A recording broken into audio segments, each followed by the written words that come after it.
Prince সিনেমার ট্রেইলারে শাকিব খানের এই ভয়ানক লুকের চাউনি সকলকে মুগ্ধ করেছে। প্রিন্স সিনেমার শাকিব খানের এই চাউনিটি দেখে অনেকেই ভয়ে কাঁপছে, কেননা শাকিব খানের লুক, গেট আপ, এক্সপ্রেশন সবকিছুই অন্য লেভেলের। কিন্তু এই প্রিন্স সিনেমার টিজারটি প্রকাশের পর আলোচনার পাশাপাশি হচ্ছে বেশ সমালোচনা। তবে একটা জিনিস ভাই, শাকিব খানের এ পর্যন্ত যে কয়টি সিনেমার টিজার প্রকাশ পেয়েছে, টিজারগুলো দেখে একদল মানুষ এরকম সমালোচনা করেই থাকবে, কিন্তু আপনারা সমালোচনায় কান দেবেন না। শাকিব খানের প্রিন্স সিনেমাটি দেখে আপনার কাছে মনে হবে এটি কোনো দক্ষিণী সিনেমা। সেই লেভেলের অ্যাকশন এবং ভায়োলেন্স রাখা হয়েছে এই প্রিন্স সিনেমায়, যেটা শাকিব খানের এই প্রকাশিত প্রিন্সের টিজারেই দেখা গেছে। শাকিব খান কিন্তু একদিনে তৈরি হয়নি, এটা আপনারা মাথায় রাখবেন।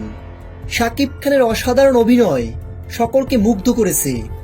তো ভিউয়ার্স, প্রিন্স সিনেমার শাকিব খানের এই লুকটি কেমন লেগেছে আপনাদের কাছে? ভিডিওর নিচে কমেন্ট করে জানিয়ে দিন।